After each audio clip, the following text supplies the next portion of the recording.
It's the week ending Saturday the 1st of April, and this is The Week Unwrapped. In the past 7 days, we've seen Malala Yousafzai returning to Pakistan for the first time since being shot by the Taliban, Australian captain Steve Smith being banned from cricket for ball tampering, and the sitcom Roseanne returning to US screens after over 20 years with record viewing figures. But we're here to bring you some stories that passed under the radar this week. Big news, not making headlines right now, but with repercussions for all our lives.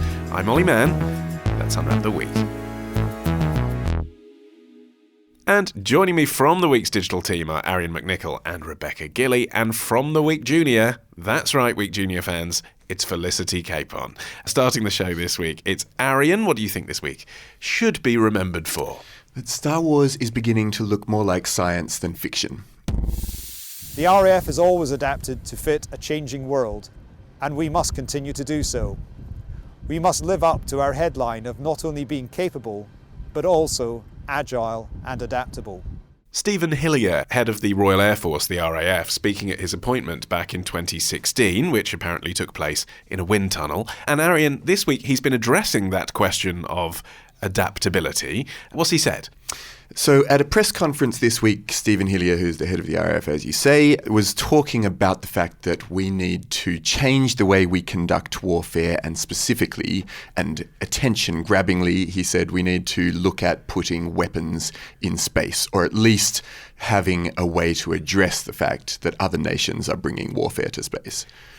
The specific fear is that on the back of attacks like we saw in Salisbury most recently with Sergei Skripal, the fear is that countries like Russia and China, and let's face it, the US as well, are actively going into space and they're attacking satellites, both civilian and also military, or at least developing the ability to be able to attack satellites with weaponry of their own. It is actually currently legislated against, or at least there's a gentleman's agreement between all nations to not attack things or one another in space. But already it looks as though, particularly China, Russia, and the US are building satellites that have attack capabilities. And the sorts of things that it would mean is if you knock out the GPS network, our phones fail. If you knock out satellites that do communication, then the stock market goes down. Bank transactions can't take place. Commercial planes are grounded. So it's very serious.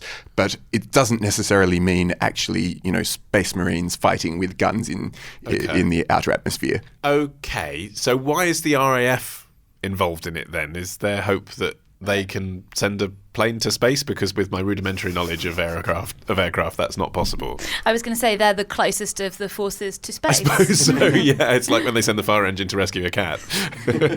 But no, I think the real undertone to this is that warfare has changed so much recently, and the thing that we've learned from the Salisbury attacks and other things like that, cyber attacks from North Korea, from Russia, from China, etc., is that the old idea of gentleman's agreement are kind of starting to fall apart, and if the UK insists on sticking to those kinds of rules, we may find ourselves caught by surprise when one of these more hostile nations does decide to take an unauthorised swoop. But would that include then the rules being changed or ignored to the extent that we, the British, would attack another nation's satellite?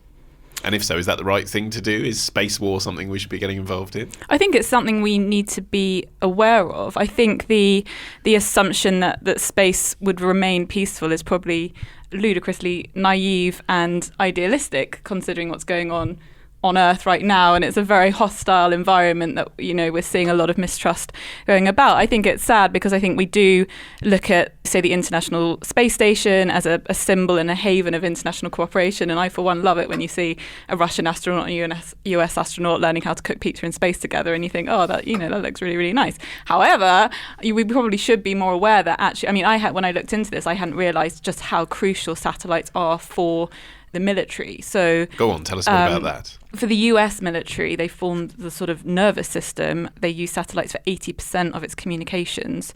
When the US military deploys troops overseas, satellite communications connect forces to ground control centers. If North Korea launches a missile, it's satellites that let everyone know that it's taken off. Like, satellites are so crucial that it would be very, very easy for a rogue state to hit a satellite, and that would take out the US's capabilities on the ground. And I think the other problem is that space debris is floating around like you wouldn't believe. And in such a hostile environment, I imagine it wouldn't be that far-fetched for a piece of debris to hit a satellite, and before you know it, everyone's accusing everyone and all that sort of thing. So I think it probably does deserve quite a lot of thought and attention, and it saddens me because I think space is such a benign, the moon landings, isn't there a plaque there that says we come together as humankind, and all this, and actually and an American flag, but yeah. I just think there's something really kind of, the more you think about it, the more worrying it is, because we would have to have really a kind of mutually assured destruction kind of deal, like we do with nuclear weapons. Obviously, I don't think anyone would want or expect the UK to attack another nation's satellite communications first, but if it happened to us, if space warfare, if you will, is going to be on the table, we're going to have to be prepared to respond in kind if we are attacked in that way. And a lot of the things that we worry about in the scenario of a nuclear apocalypse, complete breakdown of communications being one of the main ones, it's exactly what would happen if we did engage in some kind of tit-for-tat satellite destruction that just got bigger and bigger. Exactly. And coming back to your point, Olly, as crazy as the invention of space planes sound, actually, as crazy as the invention of space planes sounds, actually the US is building a space vehicle called the X-37B. No one quite knows what it's for. It looks like an old space shuttle, but with no windows and much smaller, and it's already run several missions that have taken it into the atmosphere and then back again. And again, we don't actually know what its purpose is. So there are actually developments going on. Simultaneously, the Russians have invented a satellite called the Cosmos 2499. No one quite knows what that's for, but there's rumors that it's a kamikaze satellite that has been built to be able to crash into other satellites when ordered to do so. So this stuff is happening. Well, is it that easy, though? You're all talking like it's really straightforward to program something from Earth that will crash into a satellite or kill off a satellite. I mean, you've only got one chance to get it in the exact place it's going to be at the exact time. It sounds complicated to me. I'm sure it is complicated, but work is going on in the field, and simultaneously... But I mean, like a drone attack, on a building from a sky that isn't as high as a satellite isn't that accurate, is it? They end up taking out a village when they intend to take out a house. Sure. You're trying to hit a satellite. It's not that big. Size of an aircraft. Right. Isn't that quite difficult? I imagine it is. I'm relaxed about this. No, but the thing is, though, it's like, don't compare it to drones, compare it to, say, cyber attacks, because a drone, there's still a kind of mechanical element to it, whereas I am obviously no expert in space warfare. But What? But, so much of what we do in benign space exploration it's all about computers. It's all done using mathematical formulas, and on the ISS and spaceships, like, every move is mathematically calculated and executed. Everything is done absolutely down to a T. And if they could use that kind of technology, if any nation could use that kind of level of precision in space for hostile purposes. Right. Exactly. I mean, you can dock a spaceship with the ISS. They do it all the time. So, that's true. So, yeah, you can make those precise... Well, Russia does it all the time. The US does it all the time. China does it all the time. Britain doesn't really. I mean, there's the European Space Agency. We're a small part of that. Do we need to be getting involved in this, Felicity? I read that there's something like 70 nations and now have space capabilities and could be, have satellites up there. But it's not even just nations. It's private companies who have a lot of satellites up there. That's even more scary because it's their, they have the ability to just go totally rogue, I imagine. But regardless of how likely this is going to be, I think it still raises worrying questions about the fact that there isn't a universal set of rules that everyone's agreed on how space works and who owns what and what happens. And I think people would assume that for humans in space, there's international humanitarian laws that affect humans and how they operate. But in terms of satellites, if there's damage to satellites, who controls what and then who, I think that's really, really murky. So regardless of whether we're all friends or we're all enemies up there, we need to we need some sort of universal rule book. Exactly. And which we don't have. And I think one of the problems is that the current and only real existing treaty is this outer space treaty that was come up with in 1966. And that specifically regulated the way that nuclear weapons could not be deployed in space or on the moon. But there was no regulation to prevent militarization. Right, yeah, you can't stop people, or rather the treaty didn't cover other forms of weaponry in space. Okay, so let's just go full Star Wars on this. Should there now be international legislation that says you can't take a handgun to a satellite? Is that really necessary? Yes, probably. It is likely that it is necessary because the UN has tried to pass further treaties since that 1966 treaty, but they've all been shot down by, guess who, the United States. So one of the countries that's most advanced in its outer space militarization is the one that's trying to prevent legislation, or at least treaties, from going through to prevent it. So yes, I would say it is necessary. Maybe not handguns in spaceships, but certainly other sorts of weaponry designed to bring down satellites or cause the kinds of chaos that we were talking about. You only have to think how ludicrous it sounds to have Russian spies running around in Salisbury dishing out deadly nerve agents, which sounds totally like something out of a John le Carré novel. I don't see why you can't then translate that into space. I mean, it sounds ludicrous, but it is going on. Someone being poisoned on the space station would be an incredible story, wouldn't it? Yeah, it would. Rebecca, you're up next. What do you think this week will be remembered for? Is France experiencing an underreported exodus? But we know it was murder, and light needs to be shed on the reasons behind it. I am even more disturbed to know that she was a Holocaust survivor, something I discovered on leaving the Yad Vashem Memorial, and left me feeling particularly emotional. That was Jean-Yves Le Drian, the French foreign minister, speaking on Tuesday. And Rebecca, this was after an 85-year-old woman was killed in an anti-Semitic attack on Monday. Tell us what happened. So the woman's name was Mireille Knoll, and she was an 85-year-old Holocaust survivor who was attacked, stabbed in her apartment in Paris, and then the apartment was set on fire, so she was also found, partially burned. And this is the latest in a string of high-profile anti-Semitic murders that have happened in France in the last few years. There was a case last year, almost a year ago, actually, a woman, she was in her 60s, called Sarah Halimi, who was murdered by a neighbour who shouted in Arabic, and then when the police arrived, he called her a devil and threw her out the window. And that man was, basically, he was hospitalised at the time. They thought that maybe it was, a mental illness was at play, and they have recently reclassified it as an anti-Semitic murder. And there have been lots of other incidents. Obviously, there was the terrorist attacks on the kosher supermarket. There was a shooting at a Jewish school in Toulouse. And so there have been lots of these kind of headline-grabbing attacks, but I think the general wave of anti-Semitism in France has been underreported because it's a really, these attacks are quite gruesome and terrifying. There was even... Well, the first one that you mentioned when you say underreported, the nature of it that was underreported was that it was anti-Semitic, right? As you said, that's now being called anti-Semitic. Yes, but the Jewish groups from the start now were saying it was anti-Semitic. This one now is being called anti-Semitic immediately. The president is saying, we have a problem with anti-Semitism we need to talk about. How do we know it was anti-Semitic rather than a random act of violence? Well, she apparently knew one of the attackers. They haven't publicised a lot of the information, but it sounds like this person had befriended her previously, and then they now believe that the attack was motivated by anti-Semitism, which is you can make that connection as well because obviously this person knew her, so would have known that she was Jewish, but the police obviously are privy to other information that's leading them in that direction. And so I mentioned in the intro about an exodus. There's been thousands and thousands of French Jews that have left the country in the last decade. Recent peak was 2016 when 5,000 Jews left, and then the year after they think around 4,000. So it is dipping off slightly now.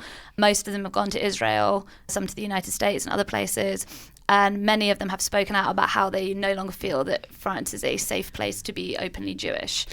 And Felicity, that obviously is a huge problem in terms of how France sees itself. This is the most kind of anti-libertarian chain of events to happen, isn't it? Yeah, The absolutely. woman being killed because she's Jewish. Absolutely, and I would just add to that as atrocious and horrific as these crimes are, I think probably what's also really disturbing is this sort of everyday harassment and the everyday anti-Semitism that's going on. I was just reading a few articles about the sort of daily spitting or name calling or graffiti or, so I think I mean, even this murder, I don't think has really sort of reverberated to the extent that it should have done. But I think it's that sort of daily grind that's going on that's making people feel that, you know, they might not be murdered, but why on earth would we hang around in a country where you're putting up with this abuse? And I think that is underreported, because I was really, really shocked to read about that. And also the full extent of that exodus. The figure that I saw was that 28,000 people had left in recent years, Jews, as you say, largely going to Israel, out of a population of about 500,000 Jews. So, I mean, even in terms of the numbers of people leaving France, it's vast. Yeah, and if you even look at beyond the immigration to other countries, there is an internal exodus as well. In the last decade, around 50,000 French Jews have left the suburbs around Paris that were traditionally kind of Jewish enclaves, moving to places further away from the capital, which is where the majority of these incidents do take place.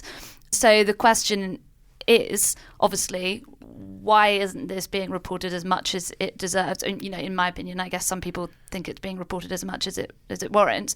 There's a really strong intellectual backlash in France in the last few years of people kind of going against this idea of Islamophobia, people saying, you know, that the rise in anti-Semitism is linked to clashes between Muslim and Jewish populations in Paris, and that basically it's being underreported because the government doesn't want to further exacerbate those tensions.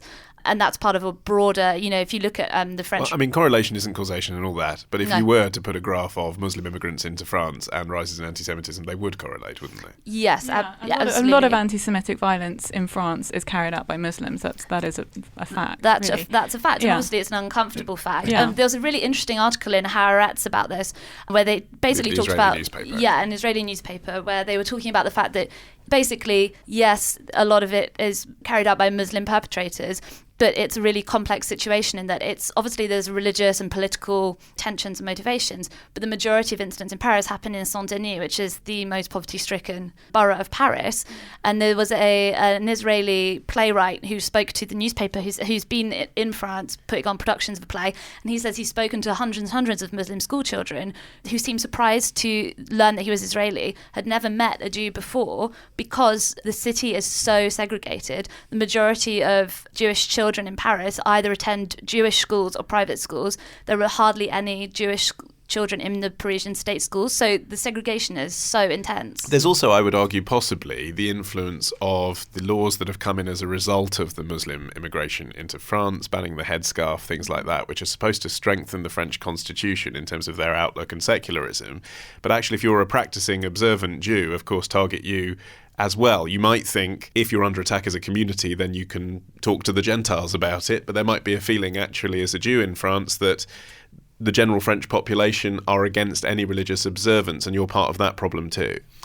I think even looking at migration as being a central cause of the problem, yes, certainly it's going to have been impactful in France at least, and certainly other European countries. But what was curious to me as I started to look into this more is that anti-Semitism is on the rise around the world. And, you know, the same sort of statistical rise that you have seen in France is going on in the United States. They had a rise of 60% of anti-Semitic attacks and violence over the last year.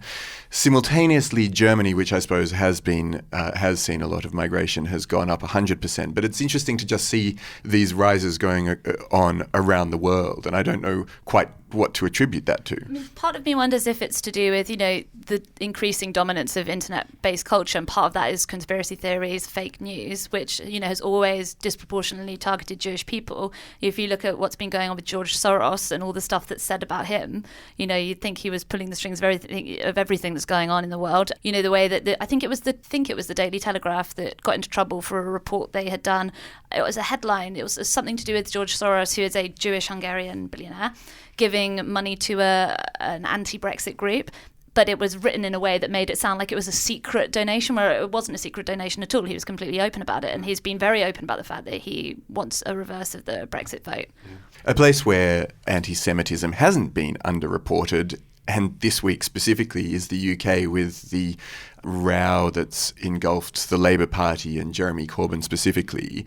And there's been a lot of speculation about whether Jeremy Corbyn does harbour anti-Semitic views, and broadly whether that has influenced the national debate.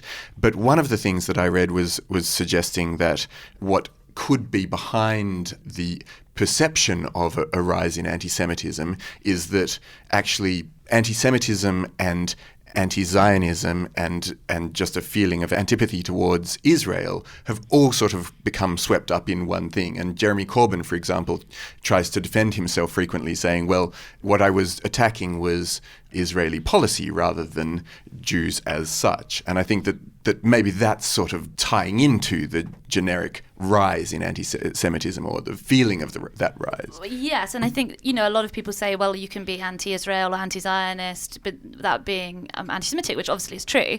But I think where Jeremy Corbyn specifically, and also like a lot of progressive left-wing activists in general, fall down, is that aligning yourself with the Palestinian cause often in practice means aligning yourself with people who do have some pretty unpleasant views on Jewish people in general. So I feel like that's where the problem comes in, with his support for the Mir 1 mural. This is what frustrates me, because I don't think that Jeremy Corbyn... He claims, doesn't he, that he hadn't really properly looked at the mural when he wrote on Facebook that and this is the thing. This is what frustrates me, because, Jeremy Corbyn, I don't think he's anti-Semitic. And I don't think most of these people who have been accused of anti-Semitism in the Labour Party are probably not, at least consciously, anti-Semitic themselves. But it's just a case of doing that research about who you're aligning yourself with. Yeah, I don't think for 1 minute that Corbyn is anti-Semitic, but I do think he's been incredibly clumsy and incredibly insensitive. And actually, if you do harbour anti-Semitic feeling, you can use something like this to your advantage, and it's very easy then, once Corbyn has kind of put his foot in it, I feel like it just breeds hysteria. But this is the problem that UKIP had with racism, isn't it, as well? It is perfectly possible, obviously, to argue for Brexit without being racist, and yet there are a lot of racist people in Europe, in UKIP. Exactly, you're on the same side. You'd actually think that, you were talking about internet culture, Rebecca, you'd sort of think the internet would make it easier, almost drop-down box ticking like a dating profile to make it quite clear, that you are even possibly Jewish and sceptical about some of Israel's foreign policy doesn't make you an anti-Semite. That it should be possible to say, this is what I think about Israel, and by the way, I'm not racist. And yet, actually, for some reason, groups get lumped together in ways that seems to me anti-internet, anti-data. It should be quite easy to see what Jeremy Corbyn has said that isn't racist in the past, to contextualise whether or not he's anti-Semitic and separate it from his views on Israel. But I think particularly in the case of France, something we've already touched upon in this discussion is that, I think a lot of Muslim communities are feeling just as marginalised and just as attacked and are living in poverty-stricken areas and not having opportunities and that sort of thing. And I think regardless of what's going on the internet, that there's suddenly this currency to lash out and blame it on someone, whether there's any basis behind that or not. And I think that's what I think you early on were talking about, the particular case of France and its national identity. It seems to be really, really struggling with its secularism and how it treats people of different faiths. But it is an interesting one that Muslims and Jews, I think, are sort of similarly being harassed and harangued over this, but it's to do with other things. It's to do with economic factors and societal factors and opportunities and all that sort of thing. I suppose it's also the size of the minority, isn't it? Because although there are more Jews were more Jews in France than in the rest of European countries, it's still, compared to the Islamic population, a small minority. So when thousands leave, it more clearly flags up that there's a specific issue. Yeah, and I also wonder, like, the legacy of Vichy France and French officials who had collaborated with the Nazis to expel Jews to the concentration camps. I think that must really hang over how French officials deal with it. It's a damning legacy, really, isn't it? I was just going to say, I think that's one of the reasons that this most recent murder has received so much attention, because there's just the symbolic value of the fact that she was a survivor of the Val d'Hiver roundup, which was a mass deportation of French Jews who were gathered together in a stadium and were deported. And it's just I think it has pricked some consciences in France. If this was a time when the French government collaborated with anti-Semitic forces and failed to stand up and protect its Jewish populations, I think it has struck that extra chord. And just to end on a very depressing note, but a thought that occurs to me, could it just be that for the last 5,500 years, Europe has been anti-Semitic, and there was a blip, which we're just coming out of now, that happened after the Holocaust, that after 6 million people were gassed to death, people said we can't be anti-Semitic anymore. But actually, this isn't a change to the status quo. Europe is anti-Semitic. That just sounds really apologetic, like, well, that's just the way it's always been. Is it a fact? Did people change their behaviour after the Holocaust because they realised the gravity of what had happened? But actually, this isn't news, that people in Europe are anti-Semitic.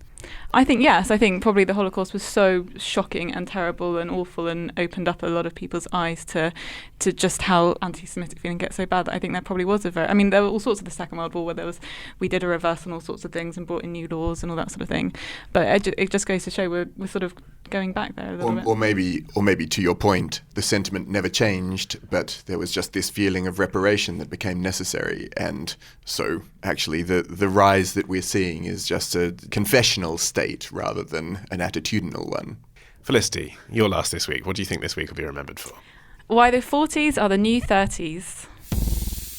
When you first came to New York, you were 19 years old, and you did The Boyfriend. And then when you were 21, you did My Fair Lady. Mm-hmm. And now you're over 40. What do you think about being over 40 now? Does it bother you in any way? I feel so great, and I feel so much younger, strangely enough, than I did when I was 20. I know that sounds ridiculous, but maybe a lot of ladies over 40 feel that way. I have so much energy and enthusiasm, and then I was just kind of floundering around trying to get my act together, you know?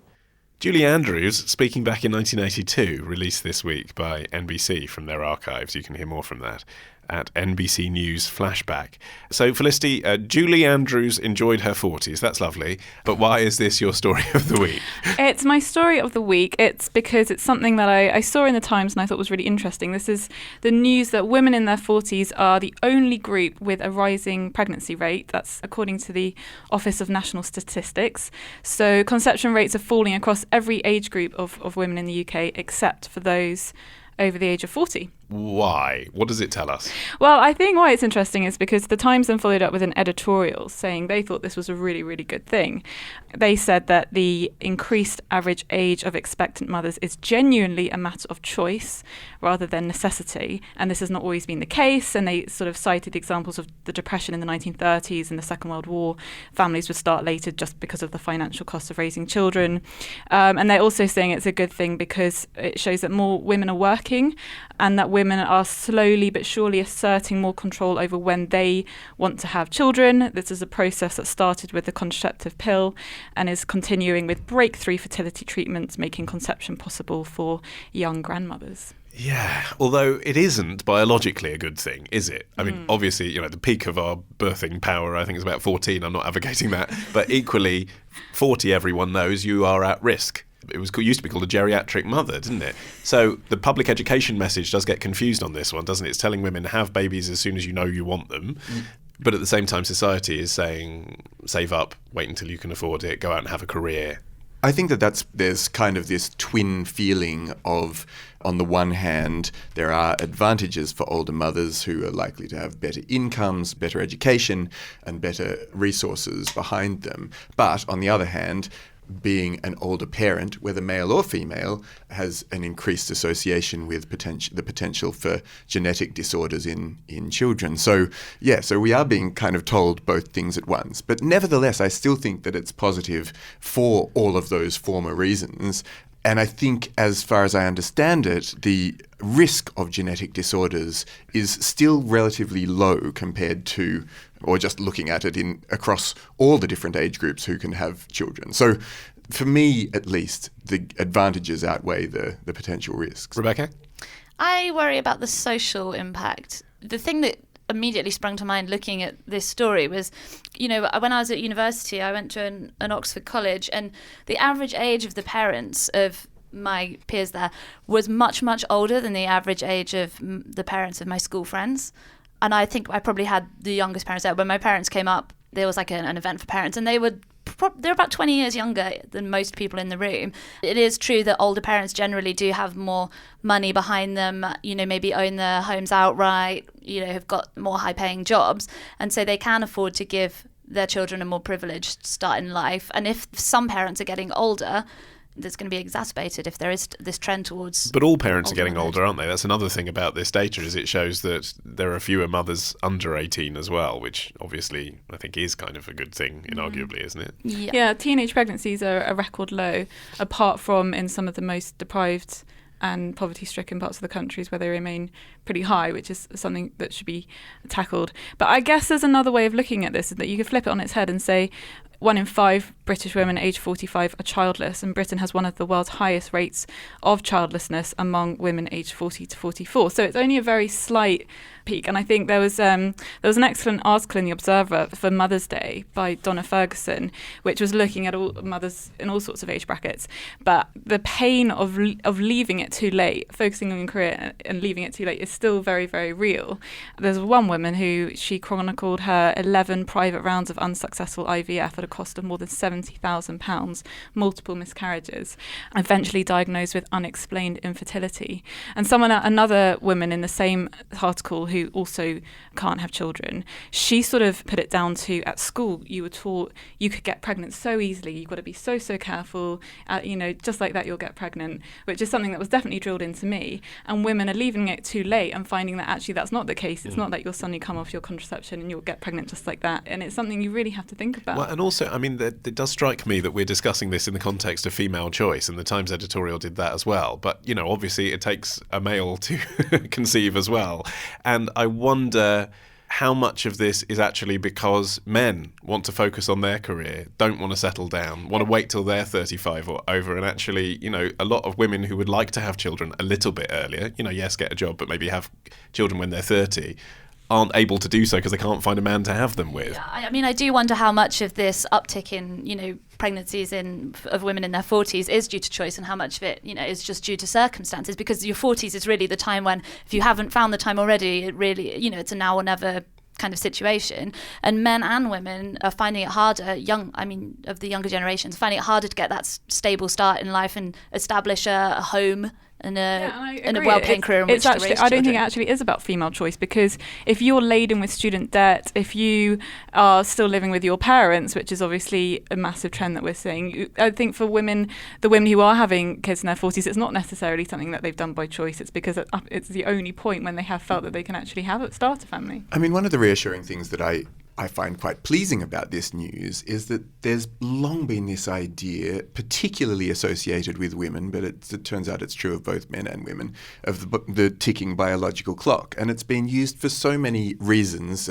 But to have a group of people, a group of society that is defying that apparent scientific fact shows you that actually there is a certain nonsense about that. And I think that, certainly speaking for myself, I've got a bunch of friends who are over 40 and have had kids, and all of their babies are fine, and they're doing fine and very pleased to be mums, late mums. And so it's kind of satisfying to see that come to an end, or at least I agree with that to a certain extent, but I do wonder that you're damned if you do, you're damned if you don't. Whatever you do, I think there is still going to be a stigma attached to it. If you have a kid when you're 18, you're absolutely castigated. If you have a kid when you're 40, you're selfish because you're not going to live to see your grandchildren or whatever. I still think that across the board, motherhood remains a very complex issue that women just aren't going to win, whatever they do, basically. True. Well, I'm glad to end that subject on a happy note as well. That is it from this edition of The Week Unwrapped. My thanks to Felicity, Capon, Rebecca Gillie and Arion McNicoll. If you enjoy the show, please take a moment, do it now, to rate, review and subscribe to the show using the podcast app of your choice. It really helps other people find us. And for more from The Week, why not visit theweek.co.uk, where you can also sign up to our free email newsletter, The Weekday, or you can have the magazine delivered direct to your door. Just head to theweek.co.uk/subscribe. I've been Olly Mann. Our music is by Tom Morby, the producer Matt Hill at Rethink Audio. Until we meet again to unwrap next week, bye-bye.